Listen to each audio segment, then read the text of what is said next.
और भाई क्या हाल है। सो हमारे देश के अंदर एक राक्षस घुस गया है।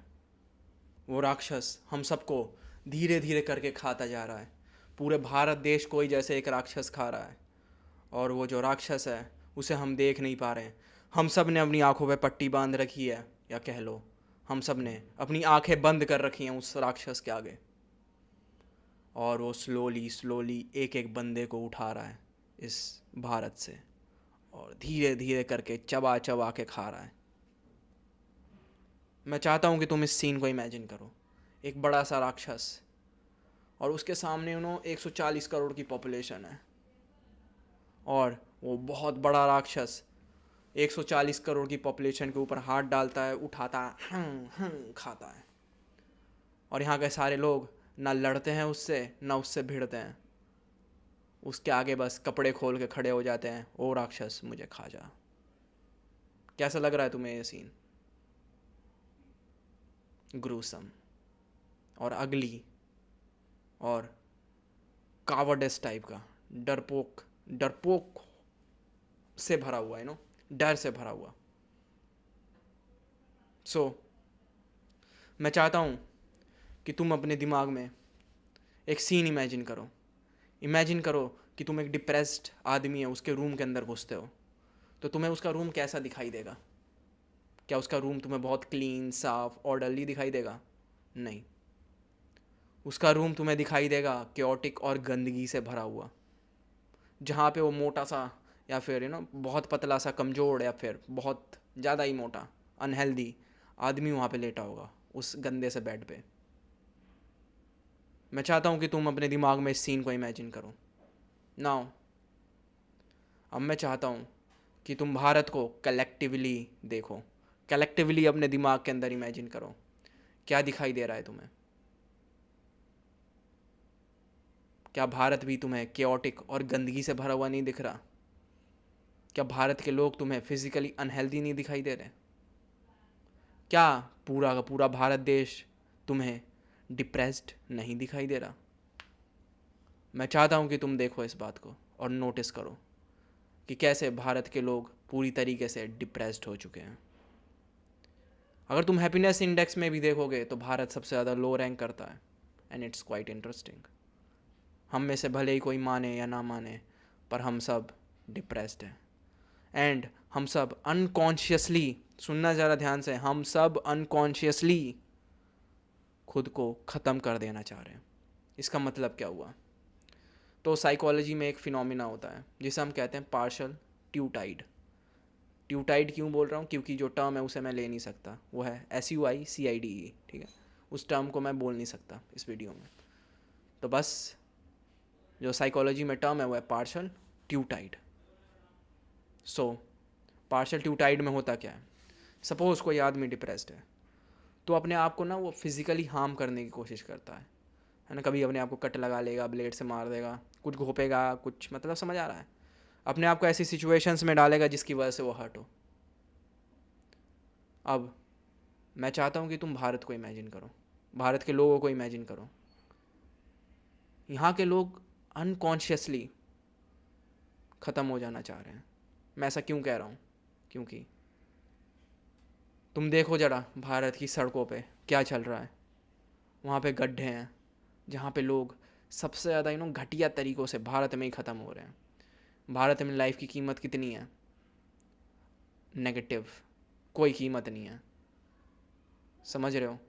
यहाँ पे लोग जो हैं बेसिक सेफ्टी प्रिकॉशंस को नहीं लेते, सड़क पे चलते हुए, गाड़ी चलाते हुए ट्रैफिक रूल्स फॉलो नहीं करते। समझ रहे हो?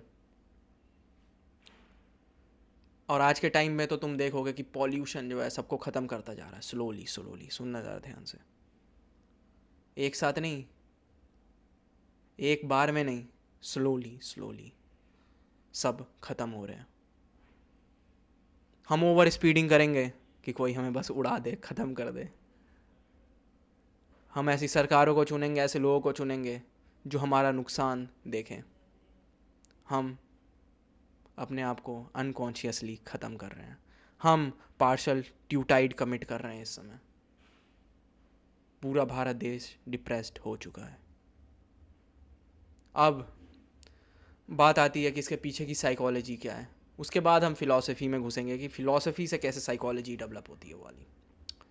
सो स्टिगमन फ्रॉइड एक काफ़ी फेमस साइकोथेरेपिस्ट हुए थे। उन्होंने ह्यूमंस के अंदर दो इंस्टिंक्ट नोटिस किए थे। उन्होंने बोला था, इंस्टिंक्ट बोले तो इनबिल्ड बिहेवियर। इनबिल्ड बिहेवियर का क्या मतलब होता है कि जो पहले से ही है भाई, मतलब है बस वो, ठीक है। सो फ्रॉइड ने दो इंस्टिंक्ट्स देखे ह्यूमन बींग्स के अंदर। उन्होंने उसे नाम दिया। एक इंस्टिंक्ट को बोला उन्होंने लाइफ इंस्टिंक्ट और दूसरे को बोला डेथ इंस्टिंक्ट। लाइफ इंस्टिंक्ट क्या होता है? लाइफ इंस्टिंक्ट जो है इंसान को पुश करता है ज़िंदगी की तरफ, क्रिएटिविटी की तरफ। और दूसरी साइड होता है डेथ इंस्टिंक्ट, जो इंसान को पुश करता है डिस्ट्रक्शन की तरफ, डेथ की तरफ। सो तुम आइदर क्रिएटिव होगे या फिर डिस्ट्रक्टिव होगे। और स्टिगमन फ्रॉइड एक काफ़ी इंपॉर्टेंट बात बोलते हैं कि अगर कोई भी समाज, कोई भी देश जहाँ पे क्रिएटिविटी को दबाया जाता है, जहाँ पे क्रिएटिविटी को पनपने नहीं दिया जाता, ब्लॉसम नहीं होने दिया जाता, वहाँ पे वो जो क्रिएटिव एनर्जी है, वो जो क्रिएटिविटी है, वो डिस्ट्रक्टिव बन जाती है। अगर वो डिस्ट्रक्टिव बनती है तो वो दूसरों को डिस्ट्रॉय करती है, और जब वो दूसरों को नहीं डिस्ट्रॉय कर पाती तो खुद को डिस्ट्रॉय करना शुरू कर देती है, आउटवर्ड्स और इनवर्ड्स। सुनना ज़रा ध्यान से। अब ज़रा तुम सोचो, भारत एक ऐसा देश जहाँ पे बचपन से ही क्रिएटिविटी को दबाया जाता है, जहाँ पे बच्चा गलती से भी कुछ क्रिएट कर दे या फिर कुछ अलग करने की कोशिश करे, कुछ क्रिएटिव करने की कोशिश करे, कुछ ऐसा करने की कोशिश करे जो कि हटके है थोड़ा, जो कि डेड नहीं है, जो कि पुराना नहीं है, देन उसे रोका जाता है, उसे दबाया जाता है। अब जब वही क्रिएटिव एनर्जी जब दबाई जाती है तो वो डिस्ट्रक्टिव बन जाती है। अब वो किस फॉर्म में बाहर आती है एग्जैक्टली? सबसे पहले तो दुनिया को तबाह करती है। अब वो कैसे करती है? भारत में देखो, सबसे ज़्यादा स्कैम्स एंड कॉल सेंटर्स हैं भाई। टाइप टाइप के स्कैम्स होते हैं इंडिया में। यहाँ पे तुम्हें मैरिज स्कैम्स मिल जाएंगे, जहाँ पे लड़कियाँ शादी कर लेती हैं और उसके बाद तुरंत ही डिवोर्स भी दे देती हैं या फिर पुलिस केस कर देती हैं।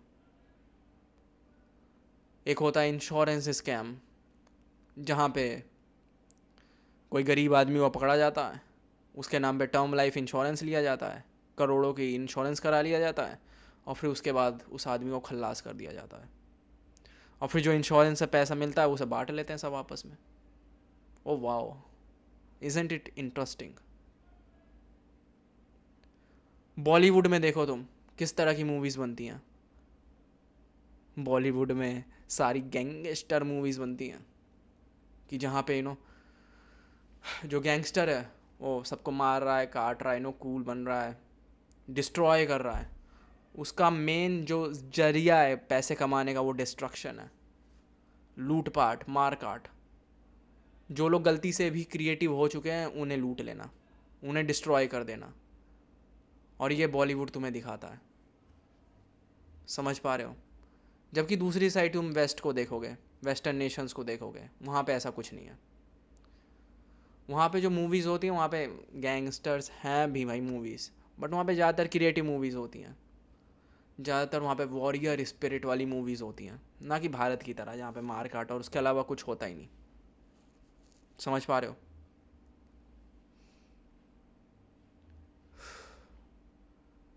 तो ये जो स्कैम्स हैं, टाइप टाइप के जो स्कैम्स हैं, ये हमें दिखाते हैं कि कैसे हम पूरी दुनिया को डिस्ट्रॉय कर देना चाह रहे हैं। और दूसरी साइड जब हम दुनिया को नहीं डिस्ट्रॉय करते तो खुद को और खुद की ज़िंदगी को तबाह कर देते हैं, जिसे मैंने बोला पार्शल ट्यूटाइड, जो हमने पहले भी देखा कि हम हेलमेट्स नहीं पहनेंगे जब हम बाइक्स पे बैठेंगे, तो कि गलती से भी एक्सीडेंट हुआ तो बच ना जाए। अगर तुम किसी कंस्ट्रक्शन साइट पे चले जाओ, वहाँ पे तुम्हें क्या दिखाई देता है कि जो लेबर्स हैं वहाँ पे कोई सेफ्टी प्रिकॉशंस नहीं ले रहा, एक हेलमेट तक नहीं होता उनके पास, सब चप्पलों में काम कर रहे हैं कि गलती से भी कोई गिरा गया, पत्थर गिर गया किसी के ऊपर तो बचे नहीं। यहाँ पे रोड्स पे गड्ढे होते हैं कि बस गड्ढे में जाओ, ट्रैप सेट है खल्लास होने का। और तुम गड्ढे से भी बच गए तो पॉल्यूशन कर देंगे बेटा हम, ख़त्म हो जाओ सब। कितनी अजीब सी बात है। वही तुम देखो जापान, कंट्रीज़ लाइक जापान, और मतलब कोई उठा लो तुम वेस्टर्न नेशंस, वहाँ पे भी गंदगी होगी, पर जो वहाँ पे मेजॉरिटी है वो क्लीन नेशंस है। मेजॉरिटीली वो क्लीन है और इंडिया मेजॉरिटीली गंदगी से भरा हुआ है। यहाँ पे गंदगी जो है वो रूल है, और दूसरे देशों में जो गंदगी है वो एक्सेप्शन है। समझ पा रहे हो? तो इसके बाद एक सवाल खड़ा होता है, वो ये है कि जो डेथ इंस्टिंक्ट है उसका डेवलपमेंट कैसे होता है। ऐसा नहीं होता कि जो डेथ है इंस्टिंक्ट है वो ऑटोमेटिकली आके कहीं से टपक जाती है या फिर डेवलप हो जाती है, या फिर हम अचानक से ही डिस्ट्रक्शन की तरफ बढ़ जाते हैं। उसके पीछे भी एक प्रोसेस होता है। अब वो प्रोसेस क्या है exactly, and that's what we are going to understand now. So बचपन से हमें मेंटली डिसेबल कर दिया जाता है। बचपन से हमें मेंटल डिसेबिलिटी की तरफ भेज दिया जाता है। हम हेल्पलेस हो जाते हैं मेंटली। हमें बचपन से ही एक ऐसे हेल्पलेस साइकिल में डाल दिया जाता है कि हम कुछ सोचने के काबिल बचते ही नहीं। और जब हम सोच नहीं पाते कुछ, तो हम कुछ नया कैसे सोचेंगे? अगर कुछ नया नहीं सोच पा रहे तो कुछ क्रिएट कैसे करेंगे नया? हम जानवर नहीं हैं, हम इंसान हैं। हमारे एक्शन से पहले कोई ना कोई सोच आती है, उसके बाद ही हम दुनिया में एक्ट कर पाते हैं। क्योंकि अगर ज़्यादा तुम सोच के देखो, अगर तुम बिना सोचे समझे एक्ट करोगे दुनिया में, तो in most of the cases you are going to die. तुम समझो तुम जंगल में हो, जंगल में गए, तुमने देखा कि अरे एक तो ये क्या है, ये कुछ लगा हुआ है, कुछ फल टाइप का है, तुम गए, तुमने उसे उखाड़ा खा लिया। अब पता चला उसमें पॉइजन था, तुम ख़त्म वहीं पे। समझ रहे हो? तो इंसान का एक गलत स्टेप और उसकी डेथ निश्चित।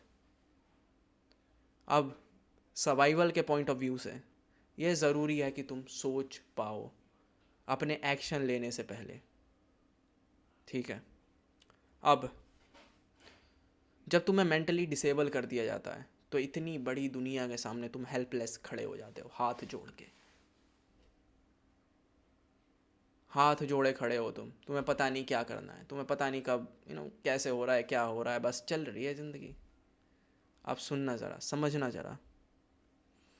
नाउ ये मेंटल डिसेबिलिटी कैसे पैदा होती है, कैसे हमें हेल्पलेस कर दिया जाता है। तो ज़रा तुम सोचो, जब तुम छोटे थे तो तुम्हें क्या सिखाया गया? तुम्हें सिखाया गया कि बेटा दुनिया के सारे काम करना, बस एक काम मत करना, खुद की सोच का इस्तेमाल। बस खुद से सोचना मत, खुद की सोच का, खुद की बुद्धि का यूज़ करना ही मत। यही तुम्हें बचपन से सिखाया गया है। तुम्हें सिखाया गया है कि भाई बचपन से ही बेटा माँ बाप भगवान का रूप होते हैं बेटा, उनके ऊपर जाके डिपेंडेंट रहो बेटा, जो भी वो कहें उन्हें मान लो, वो तुम्हारे लिए कुछ बुरा नहीं सोचेंगे, उन्होंने जो कह दिया बेटा वही सही है बेटा। उसके बाद तुम थोड़े बड़े हो जाते हो, फिर तुम्हें कहा जाता है बेटा ये तुम्हारे टीचर हैं बेटा, इनको ऊपर डिपेंडेंट रहो बेटा। बेटा जो ये कह रहे हैं उनकी बात मानो, ज़्यादा सवाल नहीं पूछते, ज़्यादा सवाल जवाब नहीं पूछते। सवाल जवाब करता है ज़्यादा, ये ले दो कान के नीचे। समझ रहे हो? और फिर तुम जब थोड़े और बड़े होते हो तो तुम्हें बता दिया जाता बेटा ये 4 बुक्स हैं बेटा, इन्हें होली बुक्स कहा जाता है, पवित्र किताबें। हर रिलीजन में अलग अलग होती हैं। अब बेटा इनके ऊपर रिलाई करो बेटा, इनके ऊपर तो सवाल पूछने की कोई ज़रूरत ही नहीं है, कुछ सोचने की ज़रूरत नहीं है बेटा। ये किताबें सीधा ऊपर से उतर के आई हैं, आहा, ऊपर से नॉलेज उतर के आई है बेटा, कुछ सोचने की ज़रूरत नहीं, आराम से इसे मान लो, इसी में सारी नॉलेज है। समझ गए? सो अगर तुम्हारे अंदर अभी भी क्यूरियोसिटी बच गई है तो तुम्हारे पास आ जाएंगे बाबा जी। बाबा जी जो ऐसे बैठे रहेंगे, बेटा ये दुनिया तो बेटा कुछ नहीं है, ये दुनिया तो पित्तल दी है बेटा, असली दुनिया दी सोने दी ऊपर है बेटा, अनदर वर्ल्ड है बेटा। समझ पा रहे हो? ये दुनिया कुछ नहीं है, ये दुनिया माया है, ये दुनिया रेलवे स्टेशन है जहाँ पे तुम्हें बस पासिंग बाय पैसेंजर्स हैं हम लोग। तुम्हें यहाँ पे आके सही काम करने हैं, जिसकी वजह से तुम अनदर वर्ल्ड में जाओ, हेवन में जाओ, हेल में जाओ। समझ गए? सो हमें बचपन से ही दूसरों के ऊपर डिपेंड किया गया सोचने के लिए। अब उससे हुआ क्या कि हम ना मेंटली डिसेबल हो चुके हैं। हमारी जो एबिलिटी थी सोचने की वो पूरी तरीके से लगभग मेजॉरिटी ऑफ द लोगों की ख़त्म हो चुकी है। उन्हें पता ही नहीं भाई ये सोचते कैसे हैं। उनके लिए भाई ट्रूथ क्या है, सच्चाई क्या है उनके लिए? उनके लिए क्या ये मोबाइल फ़ोन सच्चाई है? नहीं। अगर समझ लो कोई रोते रोते बोल देना भैया ये मोबाइल फ़ोन नहीं है, ये मोबाइल फ़ोन नहीं है भैया, ये मोबाइल फ़ोन नहीं है, समझ लो मेरे आंखों में से आंसू आ रहे हैं, और मैं तुमसे ये बात बोलूँ तो तुम में से कई सारे बोलेंगे अरे यार रो रहा है, ये सच ही बोल रहा होगा। समझ रहे हो? तो नॉलेज को हम वैलिडेट कैसे करते हैं? इमोशंस से। समझ रहे हो? बिकॉज रिलीजन ने यही सिखाया है। तो हमारे पास जो मीन्स ऑफ नोइंग है वही गलत है। हमारे पास जो way of looking at the world है कि दुनिया एग्जिस्ट करती है कि नहीं करती, नहीं करती भाई, माया है सब कुछ। समझ रहे हो?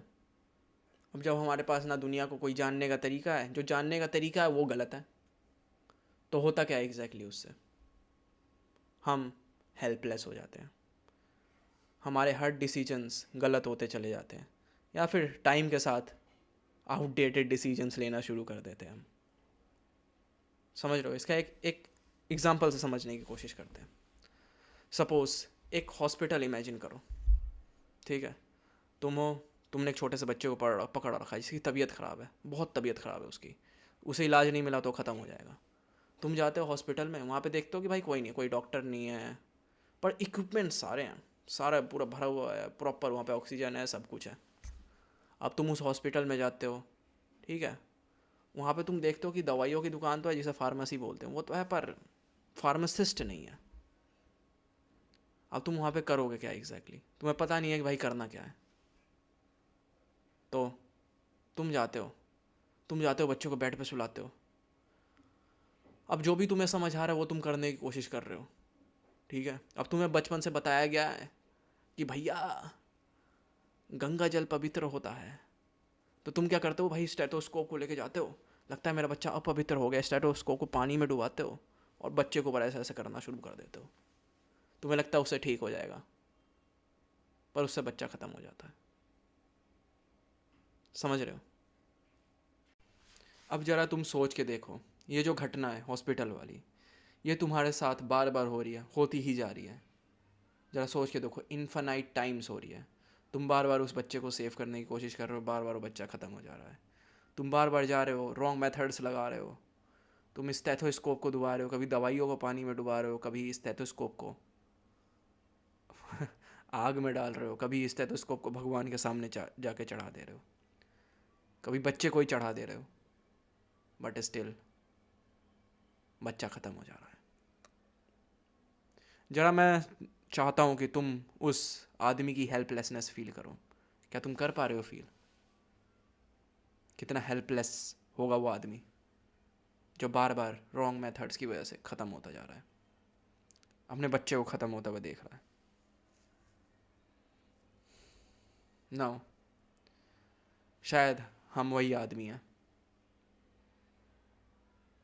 जिसके पास पुराने सड़े गले मेथड्स हैं सोचने के, और जब भी हम उन मेथड्स को अप्लाई करते हैं वो रियल लाइफ में काम आते ही नहीं। रियल लाइफ में क्या होता है जैसे वो मेथड्स अप्लाई करते हैं? हार। अंग्रेज़ों से हम हार गए। क्यों हारे? एक मेजर वजह ये थी कि हमारे पास सोचने की ताकत ही नहीं थी। अगर हम सोच पाते, आगे देख पाते, तो शायद हम जीत भी जाते। हम शायद वेपन्स डेवलप कर लेते अंग्रेज़ों से पहले। पर हमारे पास क्या थे? हमारे पास बाबा जी थे। बाबा जी कहते थे कि मैं उनके ऊपर ऐसी शक्तियाँ मारूंगा, ऐसी शक्तियाँ मारूंगा कि सारे अंग्रेज एक बार में ही भस्म हो जाएंगे। तो अंग्रेज़ तो भस्म नहीं हुए, पर हम सब भस्म हो गए। हम हारते गए, ख़त्म होते गए।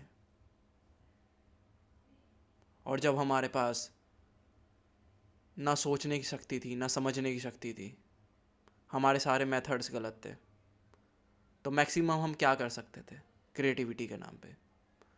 जो पहले से चीज़ें क्रिएट हो चुकी हैं उन्हें कॉपी करो, या फिर दूसरों के ऊपर रिलाई करो, जो हमारे पास पुराना मेथड है सोचने का, रिलायबिलिटी, डिपेंडेंस। बचपन में हम माँ बाप पे डिपेंड थे, बड़े होने पे टीचर्स पे, उससे बड़े होने पे कुछ रिलीजियस बुक्स पे, और जब उससे भी बड़े हुए तो बाबा जी पे, और उसके बाद हम हो गए अंग्रेज़ों पे डिपेंड कि भैया वो कुछ क्रिएट कर दें उसके बाद हम कॉपी कर लेंगे। समझ रहे हो? और वही होता है भाई, बॉलीवुड उठा के देख लो क्या होता है। मूवीज़ हॉलीवुड की कॉपी करने की कोशिश करते हैं, वो भी थर्ड ग्रेड। समझ रहे हो? हम इतने ज़्यादा दूसरों पे डिपेंडेंट हैं, दूसरों के सोचने पे डिपेंडेंट हैं, कि जब हो सकता है हमें अपने लाइफ पार्टनर भी चूज़ करना हो तो कौन ढूंढेगा? पेरेंट्स। मतलब समझ आ रहा है? भारत से ज़्यादा अरेंज मैरिजेस शायद कहीं नहीं होते हो, और इसकी एक मेन वजह है कि हमें मेंटली डिसेबल कर दिया गया है, हमें मेंटली दूसरों के ऊपर डिपेंडेंट बना दिया गया है। समझ पा रहे हो? So it leads to something. जब तुम क्रिएट नहीं कर पा रहे हो, जब तुम कॉपी ही कर रहे हो, तो तुम क्या करोगे? तुम डिस्ट्रॉय करोगे, खुद को डिस्ट्रॉय करोगे या दूसरों को डिस्ट्रॉय करोगे जो क्रिएट कर रहे हैं। समझ रहे हो? जो पैसा कमा रहा है उसके तुम पैसे छीनने की कोशिश करोगे, एक गुंडे की तरह। एक गुंडा क्या करता है एग्जैक्टली? बॉलीवुड में सारी गुंडे की मूवीज़ बनती है ना, तो एक गुंडा करता क्या है? जो इंसान है जिसने कुछ क्रिएट किया, बहुत बड़ा बिजनेस क्रिएट किया, दुनिया भर में अपना नाम किया, उससे जाके हफ्ता वसूली। एक बंदा है जो भाई सालों से कमा रहा है, धमा रहा है, कुछ करने की कोशिश कर रहा है, गुंडा क्या करेगा? जाके छीनेगा, कहेगा कि ला पैसे ला, चल, वरना मार देंगे, डिस्ट्रॉय कर देंगे, ख़त्म कर देंगे तुझे, तुझे और तेरे बिजनेस दोनों को। If creativity is not a form of life then destruction is, destruction sorry becomes the form of life then. If you cannot create you will destroy. So ये तो था डायग्नोस्टिक कल्चर का। अब हम देखते हैं इसका इलाज। इलाज इसका कैसे कर सकते हैं? सो जो पहला पॉइंट है वो है खुद के पैरों पे खड़ा होना, खुद की सोच के ऊपर खड़ा होना, सीखना कि सोचते कैसे हैं। ठीक है? और जो दूसरी चीज़ है वो है रिस्क लेना सीखना, क्योंकि क्रिएटिविटी में रिस्क होता है। चौथी चीज़ है कि दूसरे क्या कहते हैं उसकी केयर ना करना। समझ पा रहे हो? अब ये सारी चीज़ें इंडिपेंडेंट थिंकिंग का ही पार्ट है। तो हम सबको पहले इंडिपेंडेंट थिंकर बनना है, हम सबको पहले सीखना है कि सोचते कैसे हैं, उसके बाद जाके शायद हम अपने क्रिएटिव इम्पल्सेस को, क्रिएटिव इंस्टिंक्ट को डेवलप कर पाएँ। सो जब हम कवर अप करेंगे श्वेताब गैंगवार की फ़िलॉसफी, उसके अंदर हम सीखेंगे how to think. Thank you.